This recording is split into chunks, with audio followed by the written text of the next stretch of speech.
Haribol, very nice to see you. Hopefully next month I'll see Nadu Gauranga Prabhu and all the devotees there in person. But I'm going to go right ahead. I already said Mangalacharan, so I'm going to start this. And this session we're discussing Grhastha topics, or issues that arise in the lives of married devotees in our Krishna consciousness movement. And there are many issues and variegated issues, but there are some which tend to come up, similar kinds of issues which come up again and again. Now it could be questioned, why is a sannyasi taking interest in this at all? Well, most of my disciples and most of the people in the world are married, and even after taking to Krishna consciousness, there are various issues which arise in the lives of married devotees, which often cause them perplexity, and they wonder how to go on in Krishna consciousness, what's the best thing to do. And I often get emails or devotees personally coming to me and expressing their difficulties. So I thought that I would have this little Ishtagoshti, we can call it that, so that devotees who are in that situation of being married, they can better offer advice than I myself, who don't have any direct experience of that, in this lifetime at least. Now, there are many Grhastha devotees who I could have called, and I'll ask all of you to speak on the various topics. Eventually, you who are with us today have kindly agreed to participate in this. The different devotees I've called, Nadu Gauranga Prabhu and his wife, Gopalachar Prabhu and his wife, they haven't come yet, Tapan Mishra Prabhu and his wife, Nitya Gaura Prabhu and his wife, and Shamasundar Prabhu and Sundari Radhika.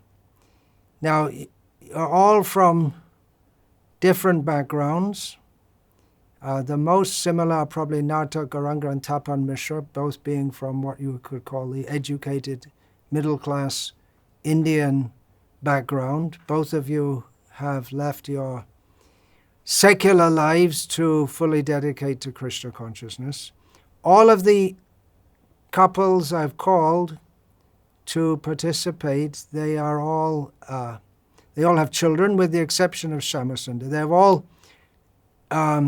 giving advice to others. So they have experience in giving advice to others. Nitya Gaura Prabhu and his wife are younger than others, and married more recently. So they don't have so much experience, although Nitya Gaura Prabhu's wife is giving guidance to newcomers, women in Krishna consciousness. So you all have experience not only as Grhasthas, but also in giving guidance to others. Now, I'm just going to state a couple of, or précis a couple of the emails I have received. If I can get them on the screen, Rishikesh Prabhu. Just to give some idea of the kind of questions that people, devotees send me. There may not be easy answers. It's not just you can snap your fingers and say, do this, do this, do this, do this. Situations are very complex, and even though we may offer advice, devotees, they may not be ready or willing to follow it, and they have so many considerations. Rishikesh Prabhu, could I get that on the screen? Okay. This is from a disciple of mine living in a rural community in Europe with her husband.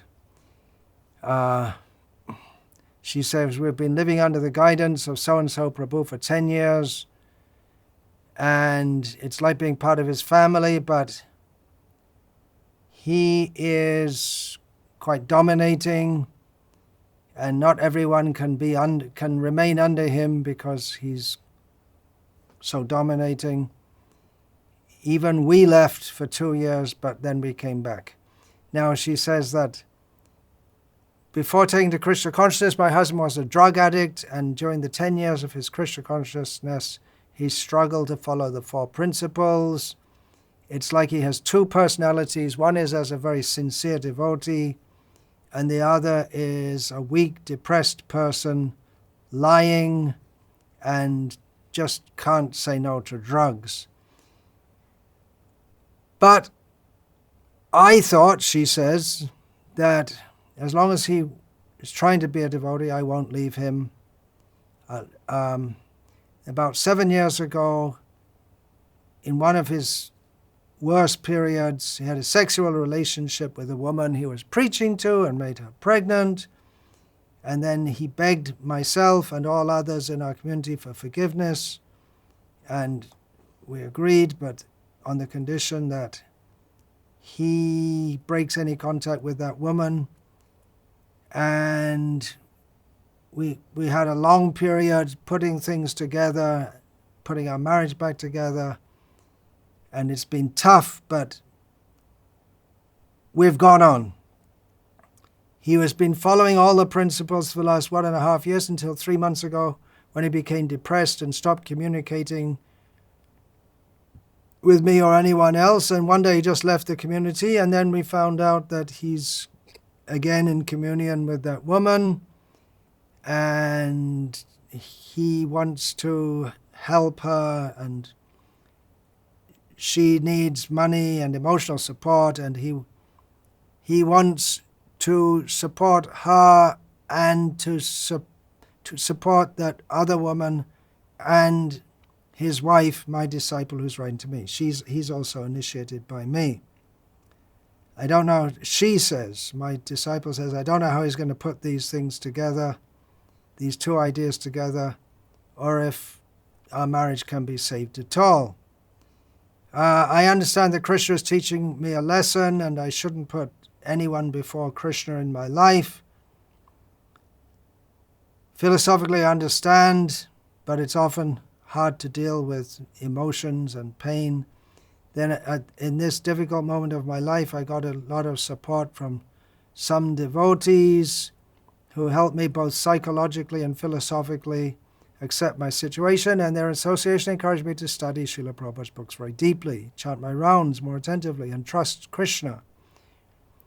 And then, however, the leader of our community is very much against me hearing from others. I should only hear from him, he says. So anyway, that's it in brief. These are the kind of things, these complex situations which some Grihasthas are faced with. There's no one in this world who doesn't have some difficulty in their life. But you can see some situations are very complex, and we'll go through some general problems that devotees often face later. Now, I just request all of you to quickly introduce yourselves for the benefit of those who, before we get into discussing all these things, if you could all just kindly introduce yourselves, 1 by 1 or 2 by 2, so that those who will be listening to this later could kindly would get to know you better. Hare Krishna to Gopal Acharya and Shama Sundar, who came in the meantime. So Sam, give us a little summary of your sojourn in this lifetime. Sojourn in the material world. I joined Hare Krishna first of all. Haribol. I joined. Good to see you, Maharaj. I joined ISKCON in Canada, in Ottawa, 1976. Then I was I went to India to get initiated, first and second initiated in India in 1977. I was recruited by the Bhakti Institute to study astrology in 78, and that's been my full-time engagement since then.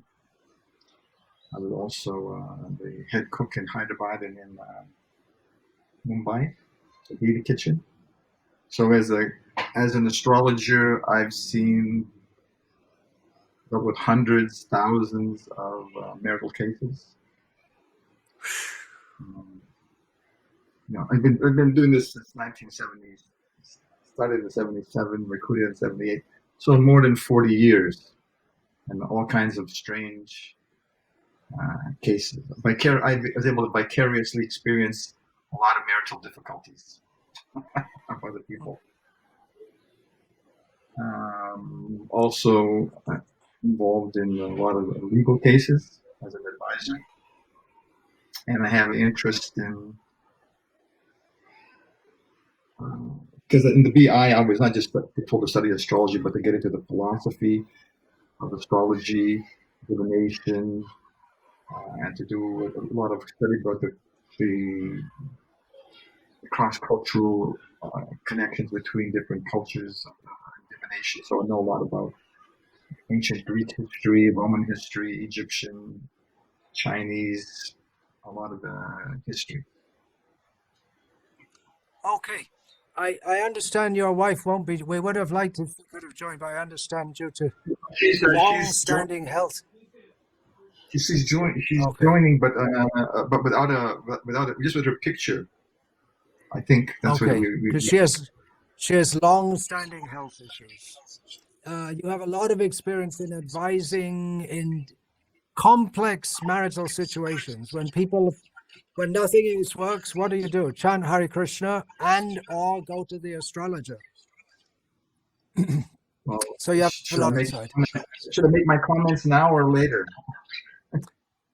No, we'll just first of all go through all the devotees. Okay.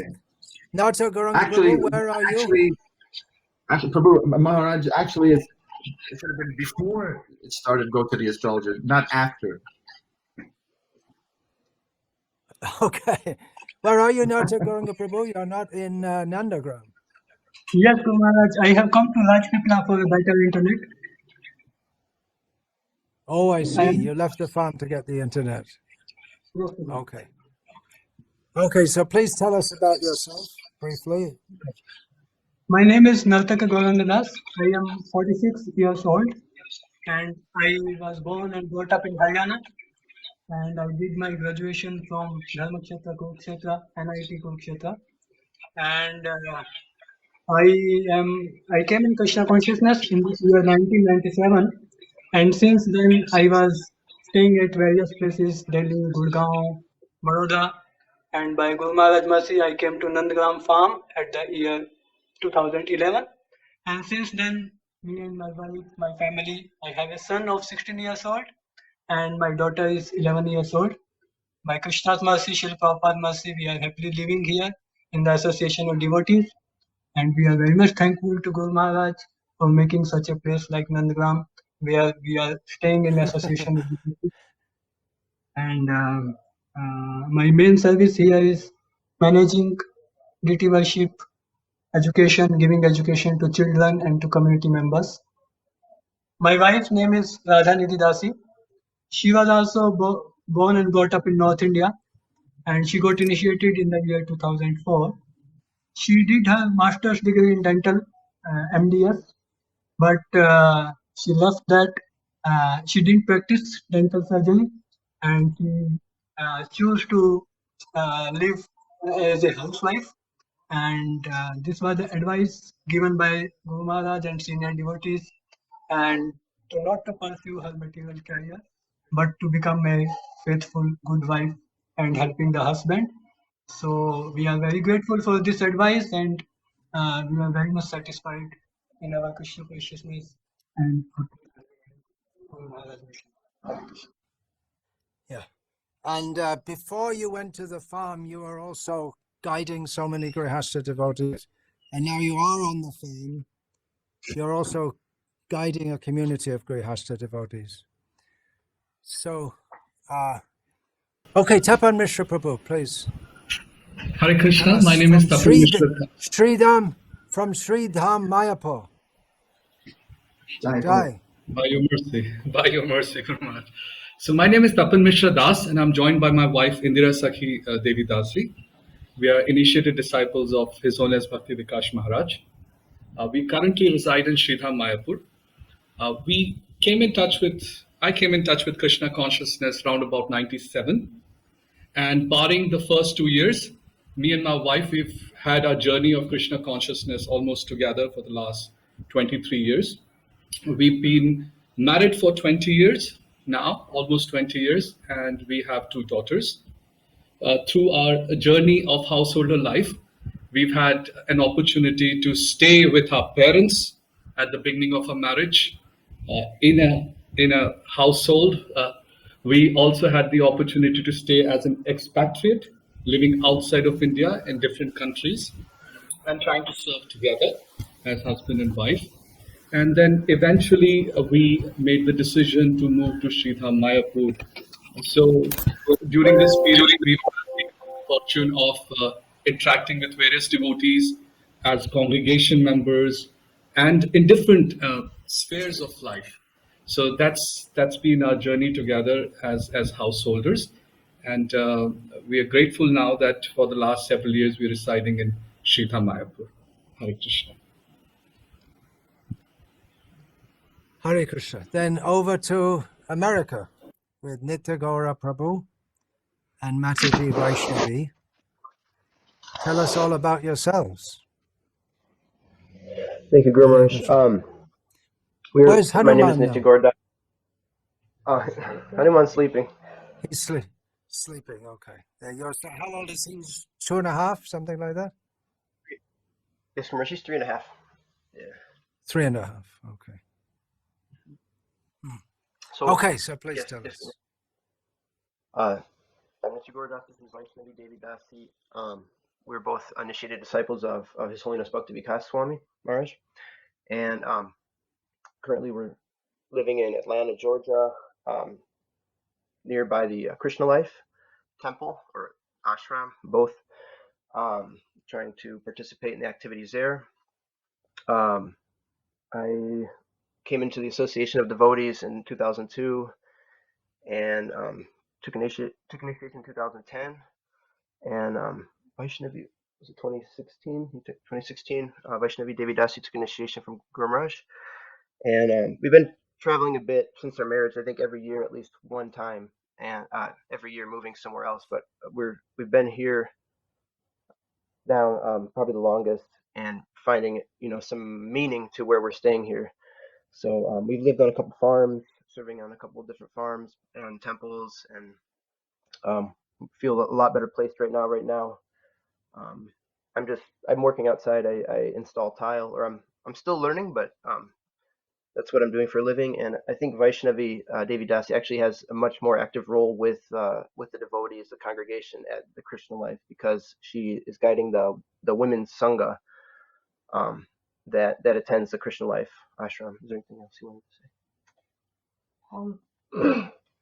I'm having a lot of experience in terms of a lot of young women asking for advice on how to enter the Grhastha ashram. So I don't know, besides that, what to say. I began associating with devotees and practicing Krishna consciousness in 2014. And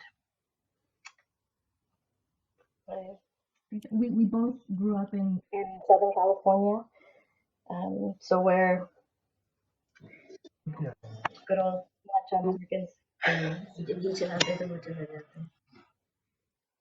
So Gopalacharya Prabhu, please introduce yourself. Your wife, is she going to come or not? No, she's a bit too shy. She's very, very. She's very, very shy. Yeah. She's always very quiet, although she's very capable in so many ways. Okay, please then. Yeah, so I'm from Poland, and this is why I joined Krishna Consciousness. I started actually chanting in Germany, but I was allowed to come to the Association of Devotees in Poland, where I spent my initial years of Krishna Consciousness. Then I moved to Ireland, where I lived for almost 11 years. The last 4 years I've been here in India, in Salem, a community where I'm engaged at the moment in teaching in Gurukul. Both myself and my wife, we teach, and we were teachers also before Krishna Consciousness. Myself teacher of English and my wife teacher of German language.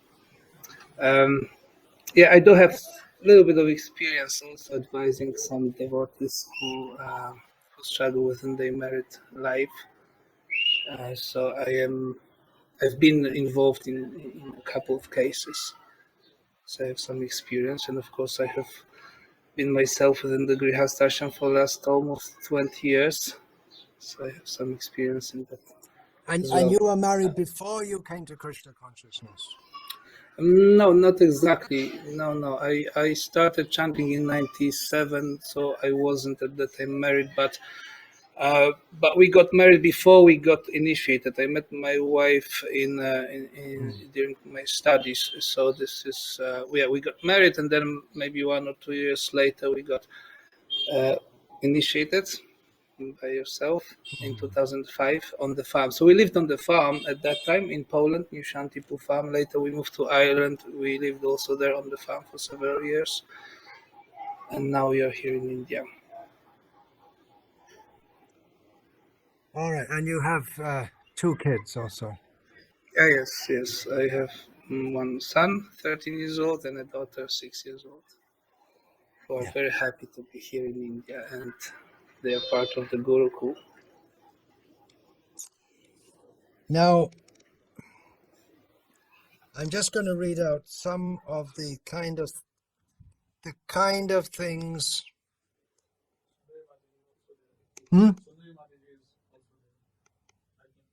Oh, okay. Sundari Radhika, she's also ready to speak something about her quite amazing background in Krishna consciousness. The chanting Hare Krishna in a war. That was her beginning in Krishna consciousness. Like to tell us, Mataji? This is Shamasundar Prabhu's wife. Hare Krishna, can you hear me? Yeah, we can, very happily. Yes. I came in contact with Krishna consciousness through Srila Prabhupada's books. That was sometime in the late 80s. And then I started reading them. I was still going to school at that time. That happened in Croatia. And a few years later, in 1991... That means you're about, what, 16 years old at the time? Yeah, I was in the high school. Yes, I was teenager at that time. So a few years later, in 1991, I met devotees in person for the first time. And after that meeting, I surrendered my life to Krishna. Means I started chanting a minimum of 16 rounds of the Hare Krishna Mahamantra and following the 4 regulative principles. And devotees immediately engaged me in book distribution for the first time, although I didn't have idea what that means. Then in the following year, that was during the wartime in my hometown, my father and I turned our apartment into the first Namahata in our town. And then from there, I continued going to book distribution whenever was that possible, because there were snipers and bombing. So I would go in areas which were more safe around my city. That was the time of the war there in Croatia. Yes, during the war.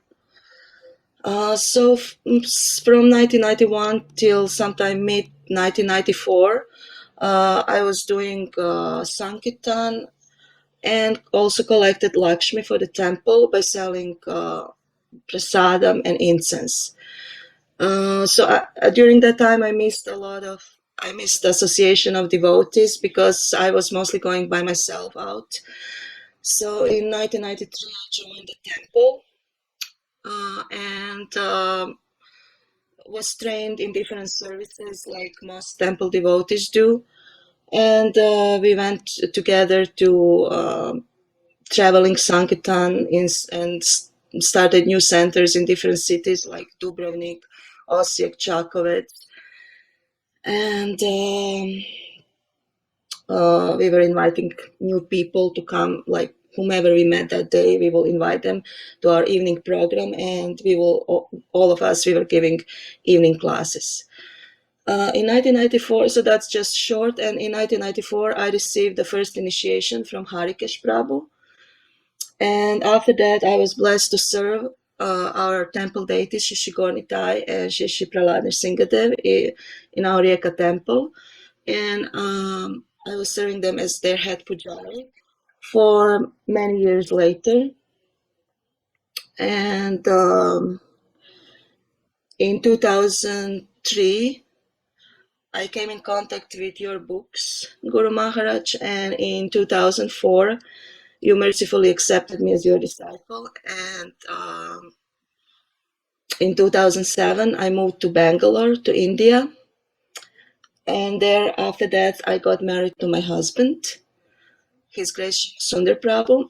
And same year, I also received the second initiation from Your Holiness. And I remember that at my wedding, you told me, now your husband is your main guru. So I continued serving in Bangalore while my health was still good. I served in the local temple by cooking boga for the deities, dressing the deities, giving lectures and seminars, but only for the ladies, for Matajis in the temple and in our home. I don't know what else. I mean, this is like just in short. And my husband and I together, because I learned Jyotish to a certain extent before I met my husband, but after we got married, I learned more than ever before. And we were also doing together compatibility for different devotees, trying to help in that way. So basically, that's in short. Oh, one important thing I should say about Mataji Indira Saki is she's written a book, A Happiness Guide for Modern Women. That's important for women, especially Indian or anywhere, saying how real happiness, even material happiness, doesn't come from trying to get ahead and pushing yourself forward, but in the simple, natural, God-given way of being a wife and a mother. So that's a very important book. That's that's one book which I'm also promoting to help devotees to understand how to live your promoted life. it. I also promoted to Partha Sadhukan. The Partha Sadhukan contacted you? Mataji? Yeah, he came to. Oh. Partha Sadhukan. Yeah, contacted you? No, Prabhu. No. He did an interview with. Yes, he did. He did an interview with you. He doesn't recall, but he did contact her, and he conducted 2 interviews also, which he published on his website. Yeah, it's Partha. Partha, yes. Yes. Now, by the way, here are just some. That I met Maharaj for the first time in 1980 when we were both in Calcutta. Yeah, I remember on the balcony outside. Remember that? And so many times on the balcony. So many. I just remember meeting you there. I remember one thing you said that in Bangalore you get cow's milk, and that was something fantastic because you'd come from Bangalore, and in those days in India, to get cow's milk, that was something like heaven, because you just didn't get it in most places. Okay, now here are. Yeah, if you got buffalo milk, you were lucky. Then here are some of the kind of issues that grihastas face.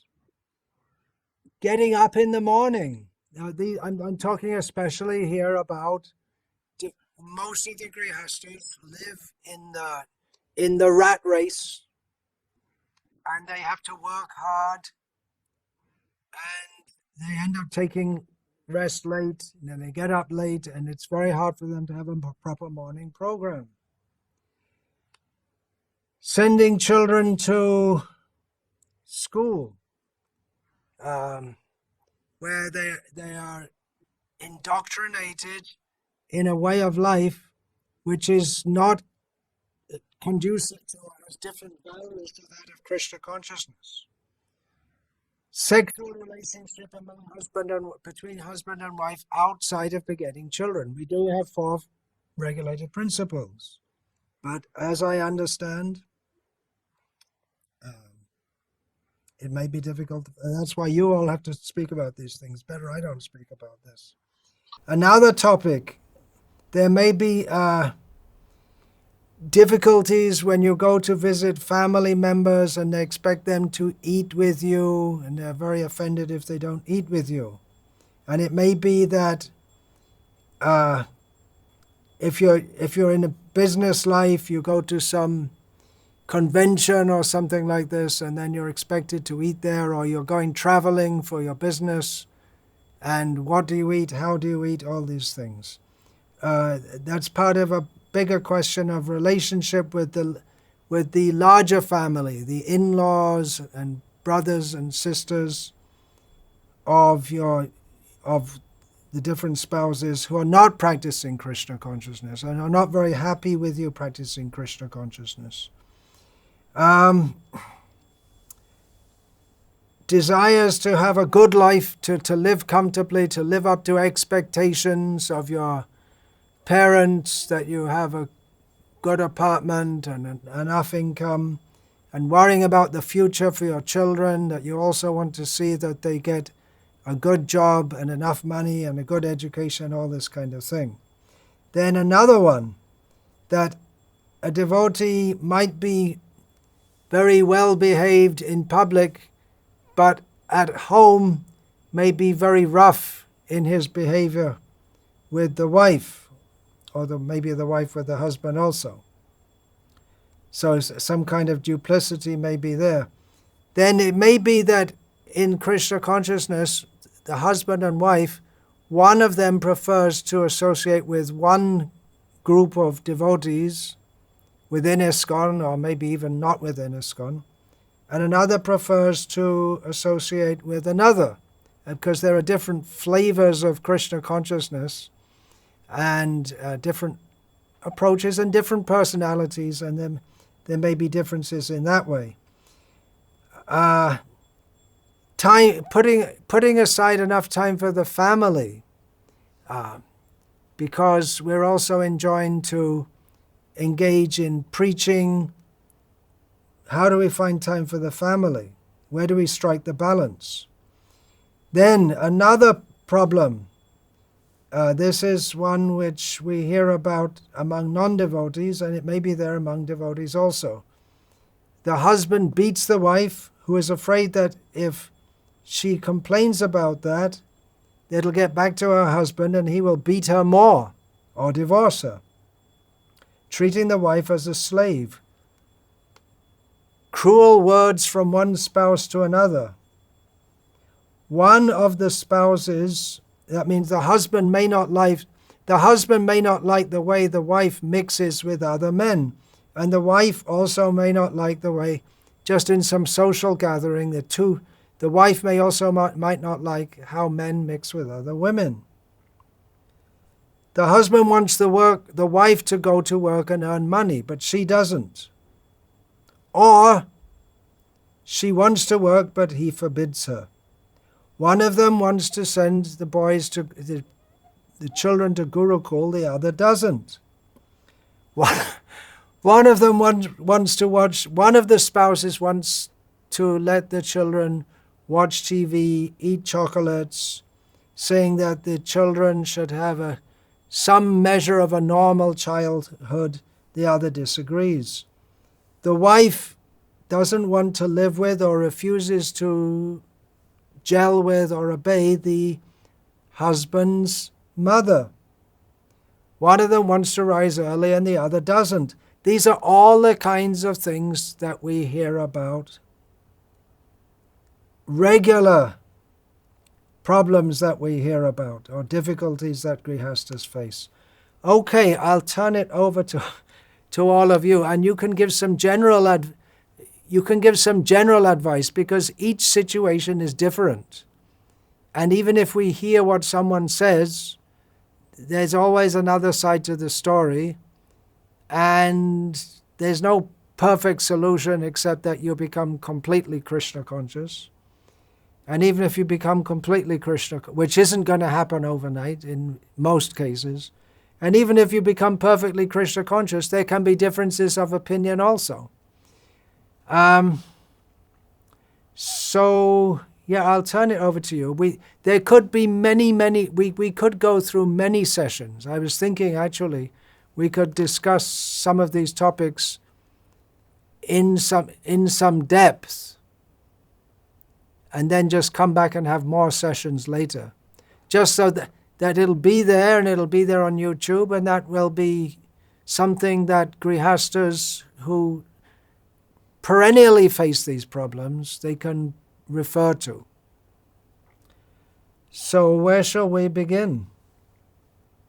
Very complex situations, like the one I mentioned at first, of the devotee whose the devotee whose husband has a drug problem, and she also, apart from that, she has a problem living in the community where the leader is very dominating and doesn't give anyone any room to move. On the other hand,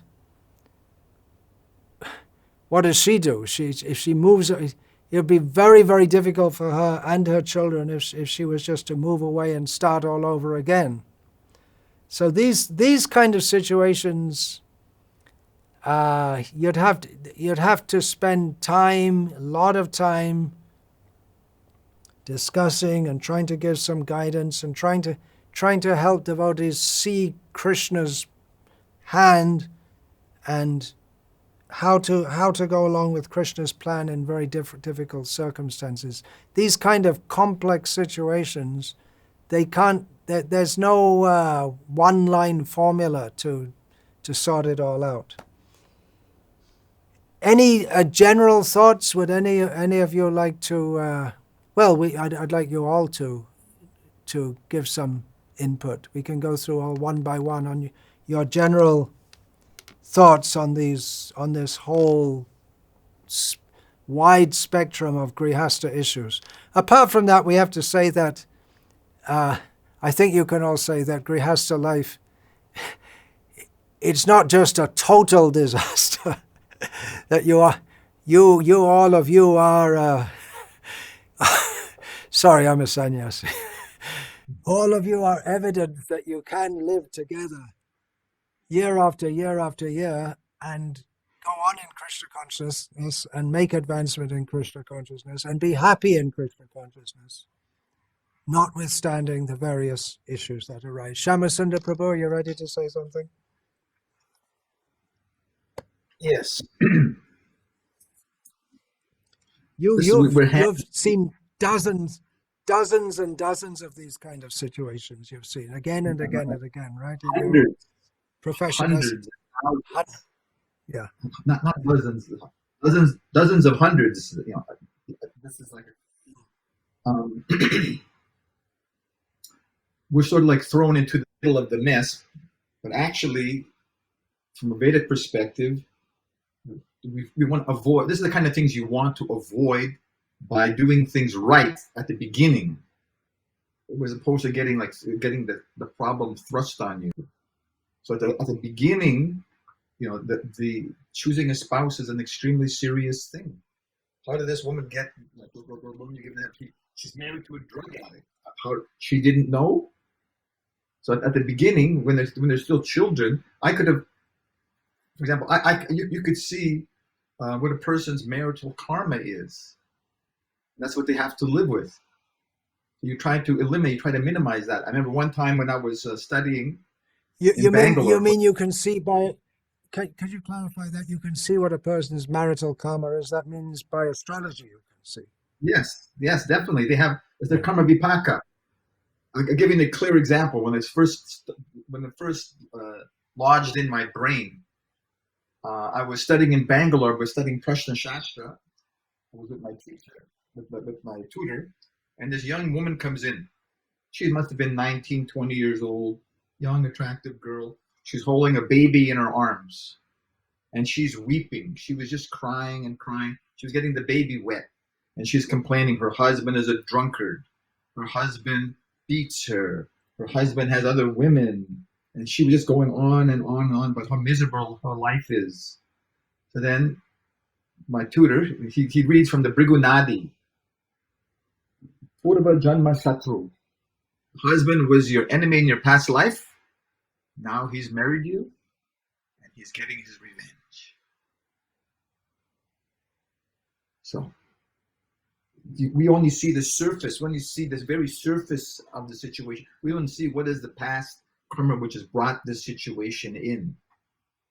So the whole point, in Veda culture, is that you try to you minimize that by matching, doing things like scoping out the family.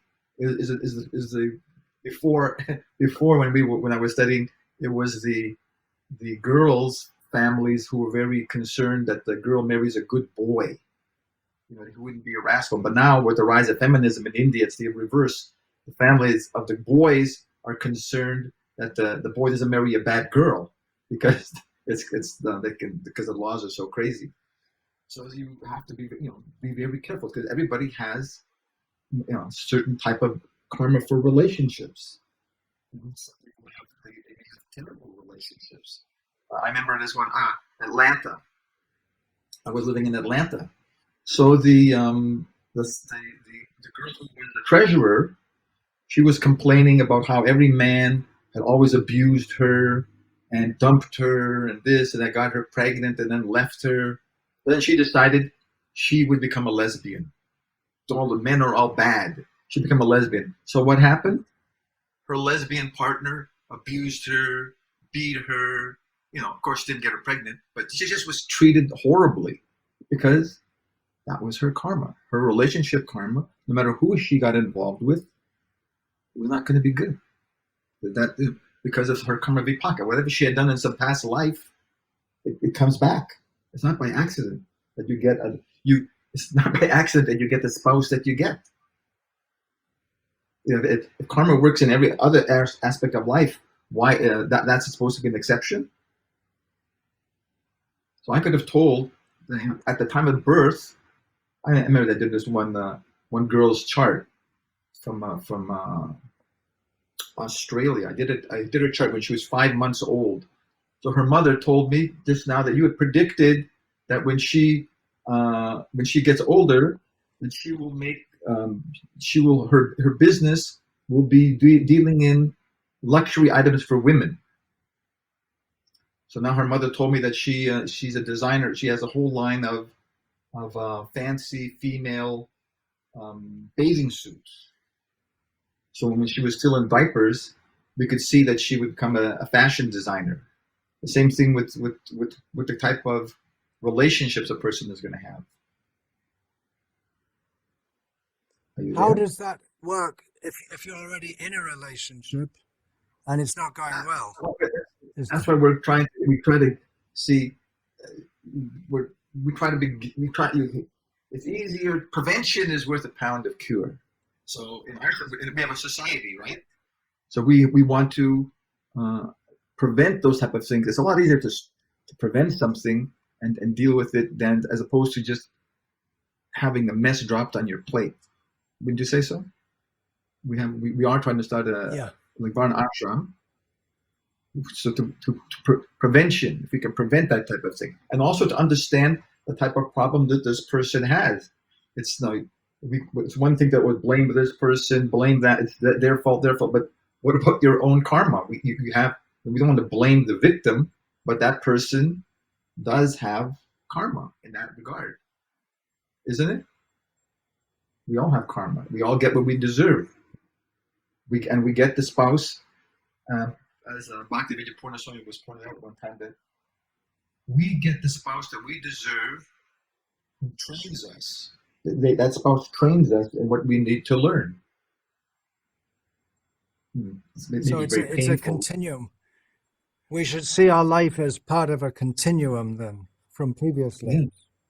Yeah. When you're giving such a complex situation, or trying to disentangle a plate of spaghetti, or the Gordian knot, so many complexities are involved that it's mind-boggling. Like why are they living in somebody else's house? It's so complicated, and the husband is a drug addict, and this and that. There's so many different factors. It's almost all I can say at that point in time, aside from just doing a lot of chanting, and that they may want to try remedial measures. Now, remedial measures simply means that you got yourself you're in a very messy situation because of bad karma of a previous life. You performed very negative activities in the last life. You got you into this situation. And there's a whole book called it's called Karma Vipaka. If you do this, you get that. If you even in Mano Samhita, it's got a whole section of Karma Vipaka. So, like if you've ate eggs in the last lifetime, then you'll have difficulty having children. If you messed up with somebody else's spouse, then in this lifetime you'll have problems. So a person has done sinful activities in a previous life, and the reaction is this. This is the reaction you get. So, a person may try remedial measures to try to do something to please Krishna in this lifetime to negate those the unpleasantness which they're feeling in this lifetime. And there's been some successes that way, but otherwise you just bite the bullet. You have to bite the bullet because it's a big mess. And that's just the fact of the world, the facts of life. Not everything is smooth. Mm-hmm. It's very, very messy. Things can get extremely messy. Bite the bullet means you just, because not everyone knows all these English idioms. It means you just have to accept your situation. Go on with it. Satoshna Sukha Dukkha. They tolerate it and not be disturbed. It's extremely difficult. And a lot of it is, why did you get that? Why did you get that spouse? What? It's okay. Not by accident. Your wife, she wants to say something now in this regard. Just in general, there are many points that have been brought up, and just if you have some general comments. Yes. Well, I after hearing the letter, that I would say the two major points caught my attention, which I found as root problems. The first is that Grhasthas should have their own griha, home. Actually, it's called ashram, Grhastha ashram. So it's a place where we invite Krishna, where we dedicate all our activities to Krishna. So it's griha, and in ashram, it's whose ashram is that? It's ashram of the husband. So if Grhastha couple lives in someone else's house where there is another man who is in charge, then on a long run it will not work, because excuse me, I think there's a little misunderstanding here. I think what that Mataji was referring to, they're living in a community. They do have their own house, but they're living in a Grhastha community, and there's one devotee who's the head of the community, but they do have their own house. Okay. So also in this situation, my impression was that their Shiksha Guru became like he was present in every aspect of that Grhastha couple's life. And somehow probably husband felt inferior and not happy, maybe not so happy in that situation. And his wife is obviously spiritually more mature, at least the way how she presented, than her husband. So she was maybe going more, she was taking more shelter of another man, of their Shiksha guru, than of her husband, and discussing more things with her husband and investing more trust and developing and trying to develop a relationship with her husband instead of developing relationship with their Shiksha guru. Because my point that I try to make is that nobody should stand between husband and wife. I think you meant to say that she was to have the Shiksha guru than her husband. Is that what you meant to say? Sorry, Guru Maharaj, I couldn't hear. I think you meant to say it was getting more involved and taking more guidance from the Shiksha guru than from the husband. But you absolutely said down the wrong way. Yeah. Yes, and then Shiksha guru feels responsibility for both of them, but at the same time, he's also developing a strong relationship with someone else's wife. I'm not saying it's intimate relationship, but it's a relationship where if she has some problems, she goes to Shiksha guru instead of dealing with her husband, for example.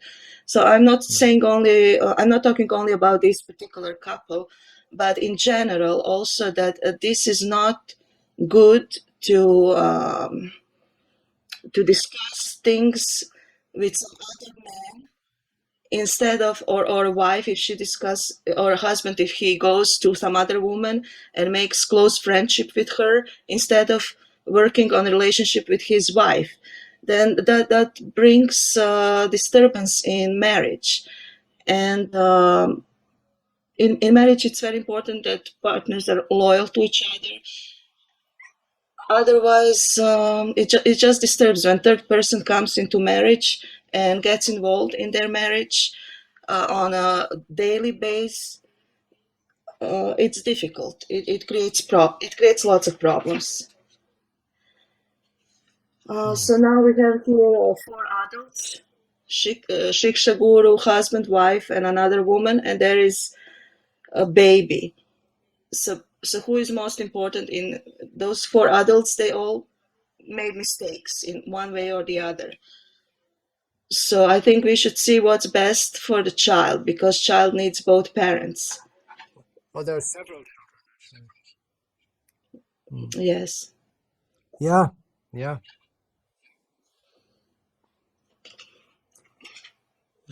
So okay. Basically, these are like few points that caught my attention. That Grhasthas should live in their own place, and they should work together. Women preach to women, or women associate with other Matajis, men with men. So that minimizes all the problems and agitation in marriage. Tapan Mishra Prabhu and Mataji, would you like to speak something? We're just speaking general things here, and then in another session maybe we could get into other things in more detail. So the first thing that we like to mention is that Grhastha ashram, like most other ashram, are meant to perform austerities. And austerities may come off accord of our karma, as was described by the devotees before us, or it may be voluntary.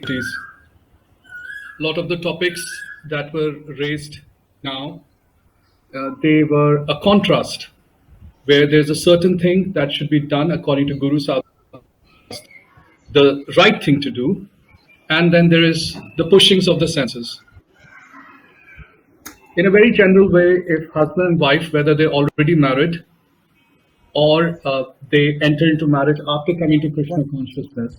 So I was mentioning that irrespective of the case, whether devotees, husband and wife, whether if they're already married or they're coming into marriage after becoming devotees, I think it's very important for us to understand that it's an ashram There will be austerities like there are in any other ashram. It requires training, it requires correction, and most importantly, it's an opportunity to move forward in our Krishna consciousness. If we focus that, it will offer us an opportunity to develop our Krishna consciousness and then move into the next stage of life, which is meant to be Vanaprastha. Then a lot of the challenges that are thrown to us will be seen by ourselves. In the life that we've lived, either witnessing our larger families, our own household, rarely there's a time, I can say, rarely there's a time when there is no difficulty, confusion, communication, gaps, etc.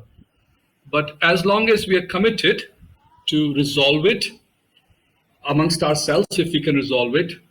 Alternatively, if there are situations where husband and wife are not able to resolve it, they seek good association.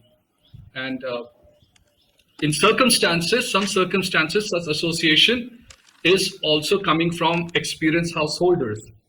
We like to believe that the challenges we are going through are the biggest challenges in the world because it appears like that to ourselves. But the fact of the matter is there are hundreds and thousands of people going through the same challenges. You ask anybody who's been married for 40 years, and when they look at the problems that somebody's facing at 10 years of marriage, 5 years of marriage, 20 years of marriage, they will be able to provide that guidance. Given the fact that in most parts of the world, we are now not part of a joint family or a larger family system, these challenges, issues blow out of proportion. The egos between husband and wife, they get inflated, they blow out of proportion. So obviously, if we can be in a larger community seeking association or be part of communities where devotees are coming and living together based upon higher principles, then some of these problems would seem like smaller problems, and with guidance from experienced householders, devotees, we can try to overcome them. We don't mean to undermine or minimize the problems that are expressed today in the case of this particular Mataji and her family, which are extreme and very painful to hear. These are some of the things that we felt in our own household that we have to be prepared. We have to be prepared. At the same time, we also have to be thankful and count our blessings, as they say, thankful to Krishna for what he's offering us in a sense of coming together as a family to be able to practice Krishna consciousness. Anything that you'd like to share? Yeah, so when we were discussing these things earlier, we did want to emphasize that there is a need for communities to come together where the guidance of senior Grhasthas is available, because what is happening with householders in ISKCON is there anyway the challenge of married life where people outside also face. But when we are trying to grow devotionally, it becomes a bit overwhelming because you have to earn a living and live the practical life, and on top of that, you also want to be Krishna conscious. So sometimes it happens that things that we face in our marriage, I can turn to my mom because she's had a stable marriage and I can seek guidance from her. But there are other things which I would turn to Mataji's like Palini Mataji, because it's not straightforward problems which married couples face. It's peculiar to devotee couples. So we wish there would be more discussions like the one Guru Maharaj has initiated, so that people who are in Krishna consciousness and trying to progress at the same time facing challenges in their marriage, that they would have more guidance, because these are peculiar problems which if you go to an outside marriage counselor, they may not be able to help you. Could you give some examples of issues that are especially relevant to devotees? We did actually bring some of them up, like yes, Guru Maharaj, because there find are it hard issues, to rise early in the morning. Please say. Yes, there are issues like husband and wife saying cruel words to each other, which is common In ISKCON, outside of ISKCON, these are personality clashes. But problems like different level of sadhana, that the husband expects the family to follow more strictly than the wife is willing to or is able to follow, or the question of karmi education versus gurukul. So these are things which are peculiar that devotee families face, and they face conflict because the two people, the husband and wife, may not be on the same page. And we also discussed that this could be due to two reasons. One is that they don't have the same philosophical understanding. One person may not accept that this is the right thing. So that's a deeper problem because it's hard. It means that they have to grow devotionally. But on the other hand, it could just be practical problems that they may accept that, yes, this is what we want to do, but one person may be facing a challenge to actually be able to do that. So that's slightly less of a problem because it just means making some adjustments. So these were the two things that we felt need to be focused on when talking about conflicts in general. That are they on the same page philosophically? And if yes, then what are the practical problems that they are facing? Thank you. Then now to Shamasundar wants to say something. Yeah, and this just in regard to what Mataji was saying about that one has a desire to follow sadhana in a certain way and the other one doesn't have a desire. That's actually described in the Srimad Bhagavatam 7th Canto 11 verse 25, where it says that the wife should follow the vow of the husband. His vow, whatever vow he's following. That means they should be able to say, that means they should be able, if they're the same varna, then she doesn't have any, she comes from if he's a Brahmin and she comes from the family of a Brahmin, she won't have any problem following his vows. But if it's, in other words, that if she's coming from two different gunas. Of course, we often find that people take to Krishna consciousness after they marry and you're already together. So if everything was done in a proper way, things would be much easier. But we're landing in Krishna consciousness, just falling out of Kali Yuga. So we have a lot of jumping out of the duck pond. We have a lot of slime on our bodies, which is hard to get rid of. Nata Gauranga Prabhu, please say something. I'm going off screen for a few minutes, but you can go on talking. Nata Gauranga Prabhu. Newly completed ashram, it's a difficult ashram. It needs mature effort to begin. That's why previously people were trained in Gurukulas, and then when they become mature in serving Guru, and then they get married, they accept the wife, and they guide the wife also. But now in present situation, mainly two things are there. Men and women, they are not properly trained. And at the same time, suppose in this particular case also we can see that this husband drug addict. So one thing is the proper training before ashram, before joining Grhastha ashram is very important. That's why Gurukul education is very important. And people should become mature because the family life is complicated. It needs a lot of sacrifice. Just like in family life, we can see that mother sacrifices for the child, the wife sacrifices for the husband. If the husband is sick, the wife should serve her. And sometimes wife is also sick, the husband helps her. So these all things are necessary for working together. But in this Kali Yuga system, this Kali Yuga ways we have so much ego, so many ego clashes. So as previously devotees mentioned, there is a good need of counseling and guiding properly in this ashram, especially as His Chamasundar Prabhu's wife said that Mataji should preach to Mataji and Prabhuji should preach to Prabhuji. That's very important because in communities it may happen that in the name of preaching the other things may also start. So that is one thing. People should be trained to people should be ready to sacrifice for each other. That is one point I want to make. Another point I want to make is accepting our fate. because Krishna has given us something as per our karma, as per our whatever past previous lives we have lived. Krishna has given us a partner. Krishna has given us a particular kind of son, daughter. So we should be happy with whatever Krishna has given us prasad.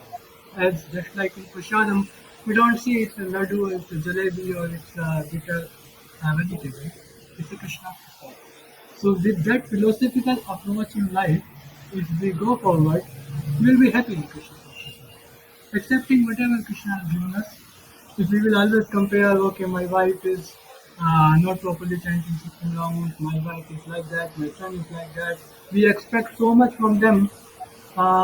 In Kali Yuga, it doesn't go like this. We can give them time, we can counsel them, we can try to train them, but at the end of the day, we should be happy with whatever Krishna has given us. That's the second point I want to make. Third point, as Kali people say, the family who eat together live together. So in Krishna consciousness, the family who chant together live together. The family who eat together live together. As I personally understand, reading Srimad Bhagavatam, Bhagavad Gita together, husband and wife, and sit and read Bhagavad Gita, Bhagavatam together, that helps because it adds to communication, it adds to whatever difference of opinion we have. Because in Kali Yuga, difference of opinion is very common. Just like Guru Maharaj gave many examples. One was sent to Gurukula, other doesn't. Similarly, many examples are there. At every step, there is difference of opinion. So, if we reach with Bhagavatam together, with whatever understanding we have, share with each other, and discuss it, chant it, and then Krishna helps us. So, for a mature family life, reading Bhagavatam together, reading Bhagavad Gita together, discussing it, chanting it, and taking nectar from it, and then practically how to apply it, it helps. So my personal point I want to make is two things. One is you understand this Grhastha Ashram is complicated life. So proper training and popular is very much necessary for a good family life. As Sri Prabhupada says in Bhagavad Gita, for good populance is very much important for a general peace and prosperity in the society. So proper training of children from the starting of age and then getting them married and proper governance sanskaras, and these all things will help us in the future for proper development of this policy. And second thing is to understand that with life, whatever we have got is Krishna's prasadam. We should accept whatever the kind of wife we have got, whatever the kind of son we have got.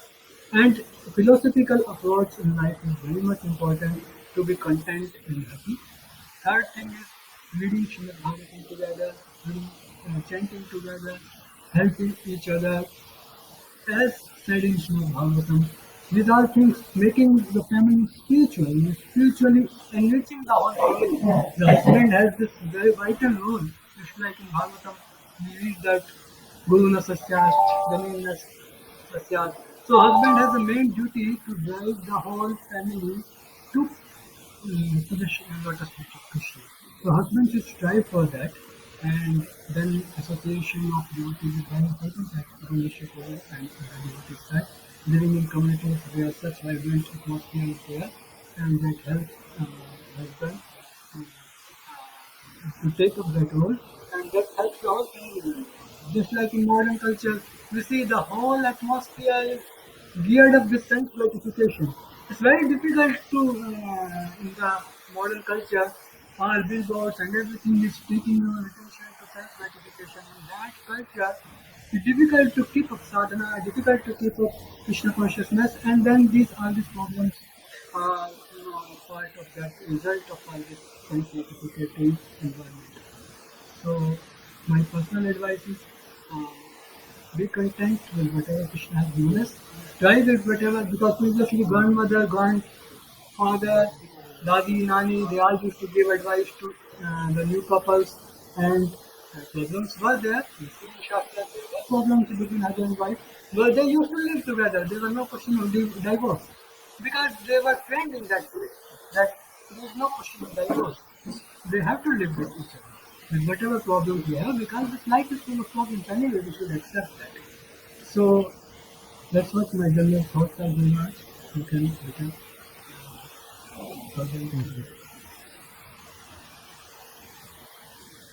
Then Mataji, like to say something?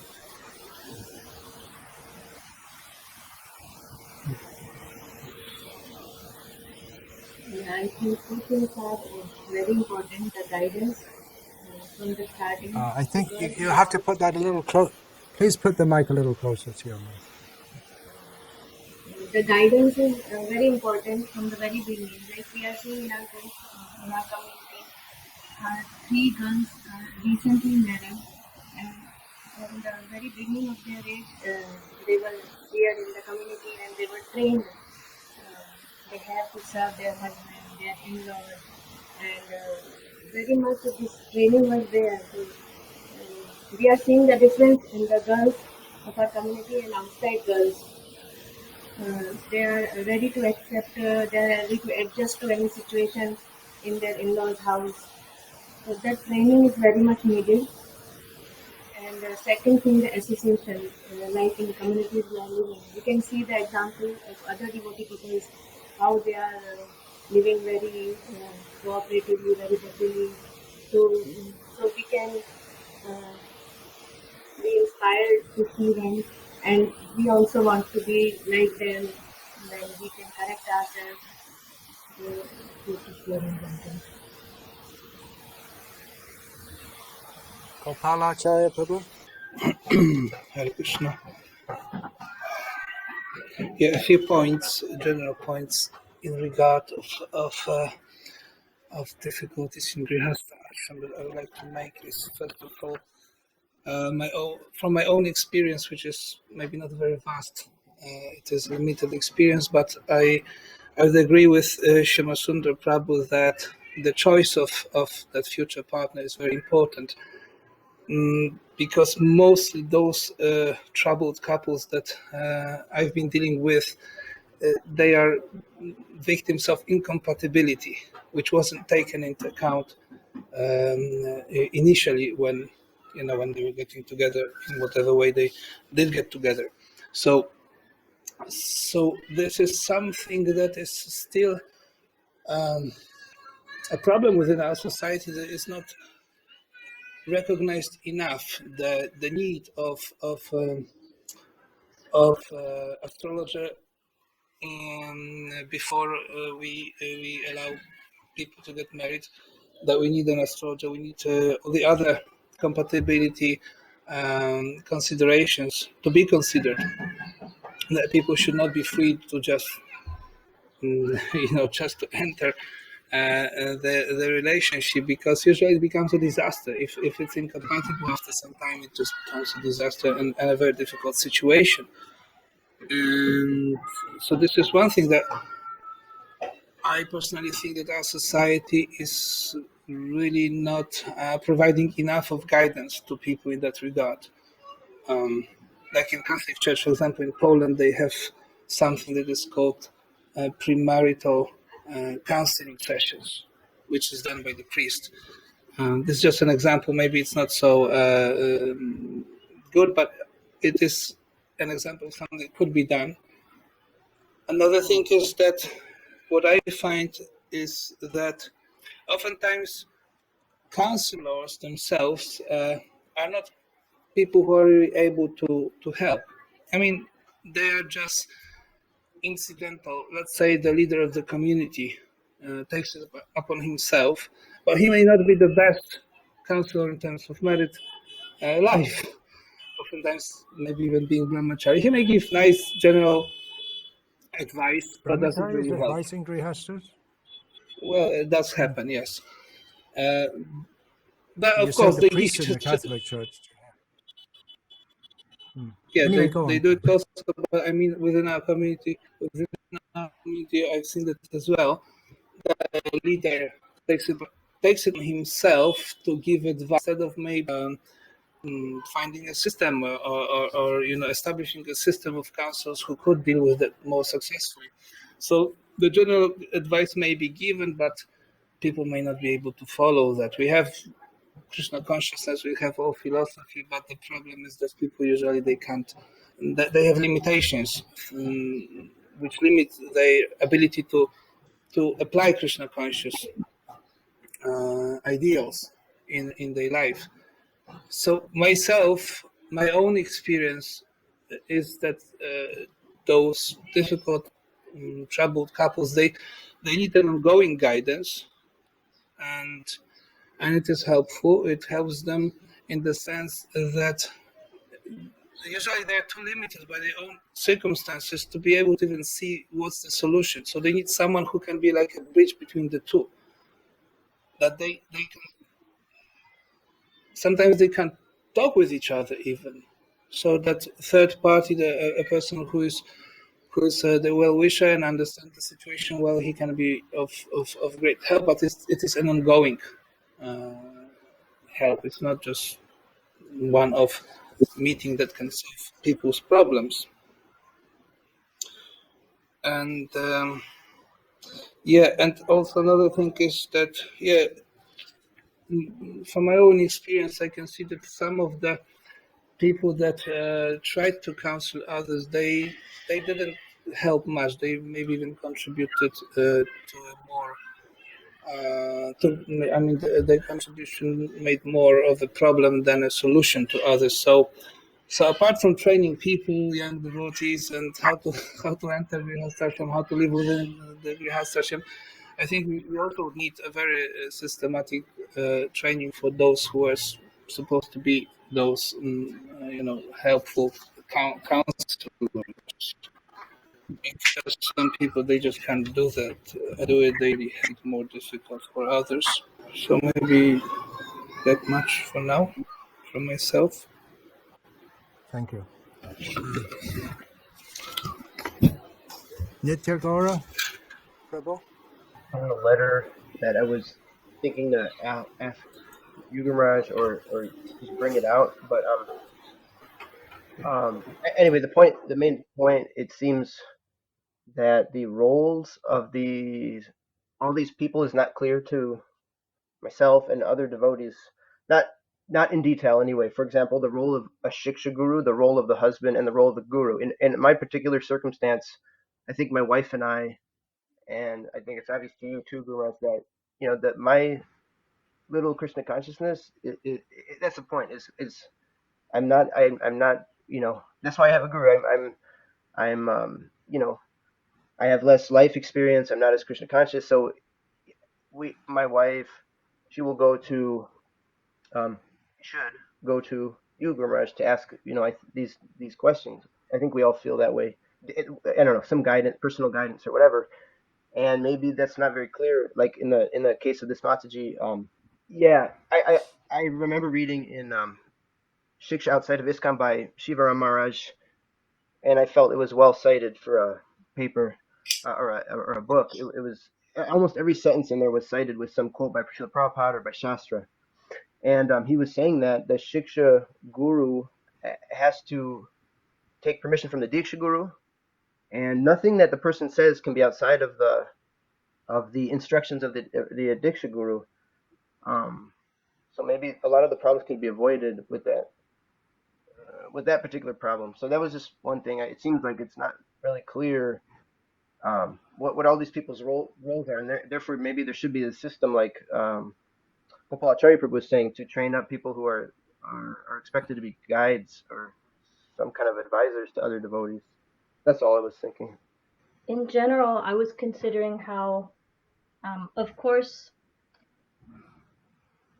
practicing devotees who are considering marriage should seek out the guidance of an astrologer for astrological compatibility, but I was also considering how, even culturally speaking, so many questions could be considered with regards to how each individual potential husband and wife want to practice Krishna consciousness, want to raise a family, want to live.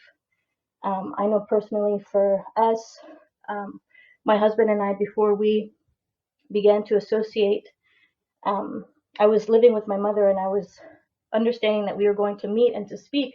I was writing out so many questions that I had to ask him. And she told me not to make it like a job interview, that it would be too strange. And I took her advice, but when we met, Prabhu also had a whole list of questions to ask me. And so immediately we felt that we were quite compatible. We wanted to start this in the same way. And so so many of my questions I didn't have to ask because he asked me. And so we were just mutually answering these questions with regards to how we wanted to live our life, how we wanted to raise children, where we wanted to live, what we wanted our priorities to be, how we wanted to handle money, how we wanted our future to be, these kinds of things. If devotees, before really seriously considering somebody for marriage, considers this on their own individual personal level, what they seek in a potential spouse, and then make that very clear when they're actually meeting someone, once they already know if they're astrologically compatible, then I strongly feel that so many of these kind of issues could be avoided, because we've had some experience trying to help devotees meet potential spouses, and we're always advising to ask such questions. And often they will stop associating with somebody almost immediately because they find out that the other practicing devotee wants to send their child to public school, whereas they want the child to remain at home and raised by the mother. And so they discontinue their association. And in that way, even though they were so astrologically compatible and they got along so nicely and they found each other to be so friendly and polite and all of these nice qualities, but just strictly on this point, they understand we're not on the same page, so we should seek out somebody else that wants to live within their family life in a similar way. I was also considering how I've seen at least 2 examples of young devotees who marry, and because they don't, first of all, they're very unstable. They move from one community to another. And not only that, but, well, because of that, I guess you could say, they found themselves also just in a situation where there were no devotees. There was no devotee community for them to serve with and associate with. And then in both cases, they divorced. And so I just wanted to bring that up, that how important it is for practicing devotees, especially early in their marriage. There is going to be so much difficulty just figuring out how to relate with each other, that having the association of devotees that you trust and respect and can serve with and turn to is very important. Also, it keeps the focus of the marriage on Krishna consciousness if you're serving together in a community. And just one last point I was considering in general is a lot of these conflicts seem to come up because of maybe too high of expectations of each other. Of course, we as a team in practicing Krishna consciousness, husband and wife, should inspire each other and encourage each other. But I know personally, I've always found it to just be conflicting whenever I've just expected my Prabhu to, please excuse us, Hanuman is awake. Whenever I've expected Prabhu to do one thing or another in a certain way or another. And so I believe it was Mother Indira Sati, she brought up the example of sadhana. And I was considering how in this day and age, Grhastha life is very difficult because we're not living in dual family situations. They're nuclear single units. And so there's so much pressure on the wife to do so much of the household duties and raise the children.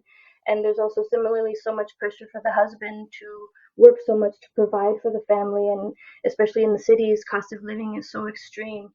And so because of all of this pressure for both parties to work so hard, and there tends to be conflict simply because of stress and frustration.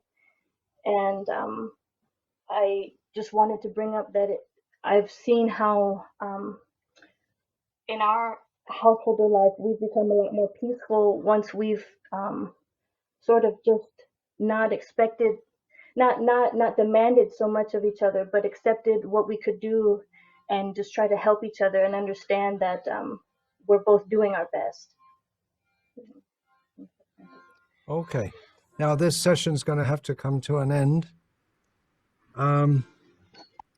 We can do more sessions. You all ready for that?